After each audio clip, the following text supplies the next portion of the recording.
സൗഭദ്ര ആയുർവേദ ആശുപത്രിയുടെ ഗൃഹവൈദ്യ അറിവുകളിലേക്ക് എൻ്റെ പ്രിയപ്പെട്ട പ്രേക്ഷകർക്ക് സ്വാഗതം. ഇന്ന് നൽകുന്ന പ്രധാനപ്പെട്ട ഒരു വിഷയം ഇതാണ്: ദഹനക്കുറവ് കൊണ്ടുണ്ടാകുന്ന ഛർദി. നമ്മൾ ചിലപ്പോൾ ഒരു ഹോട്ടലിൽ നിന്ന് ഭക്ഷണം കഴിച്ചു, അല്ലെങ്കിൽ ഒരു കല്യാണ വീട്ടിൽ നിന്ന് ഭക്ഷണം കഴിച്ചു, ഒരു കയറിക്കൂടുന്ന വീട്ടിൽ നിന്ന് ഭക്ഷണം കഴിച്ചു, തിരിച്ചു വരുമ്പോഴത്തേക്ക് നമുക്ക് അസ്വസ്ഥമാകുക, അത് വയറിൽ അസ്വസ്ഥത ഉണ്ടാക്കുക, വേഗം ഛർദ്ദിക്കണം തോന്നുക ഒക്കെ തരും. പക്ഷേ ഈ ഛർദി തോന്നാനുള്ള കാരണം എന്താ? വയറിലെ വേസ്റ്റായ സാധനത്തിനെ കളഞ്ഞേ മതിയാകൂ. അതാണ് ഛർദ്ദിക്കുക. ചിലർക്ക് ഛർദിയും വയറിളക്കമൊക്കെ ഉണ്ടാകും. അപ്പോൾ ആ ദഹനക്കുറവ് പരിഹരിക്കാനുള്ള ഒരു ലളിത മാർഗ്ഗമാണ് ഞാൻ ഇന്ന് നൽകുക. വയറ് കല്ലുപോലെ ആകുകയും ഛർദിയും വരികയാണെങ്കിൽ 1/2 ഗ്രാം ഏലത്തിരി പൊടിച്ച് തേനിൽ ചാലിച്ച് കഴിക്കുക. 1-2 നേരം കഴിക്കാം.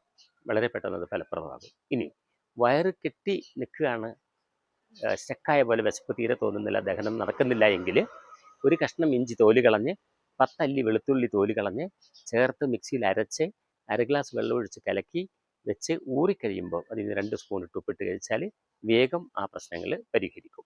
അതുപോലെ തന്നെ ഇനി ദഹനക്കുറവൊന്നും അല്ലാത്ത ഇടയ്ക്കിടയ്ക്ക് ഒരു ഛർദി വരിക, അസ്വസ്ഥമാകുക, ഛർദ്ദിക്കുക, അതിന് ജീരകം വറുത്ത് പിടിച്ച്, ചെറിയ ജീരകം വറുത്ത് പിടിച്ച് തേനിൽ ചാലിച്ച് കഴിച്ചാൽ അപ്പം തന്നെ നിൽക്കും.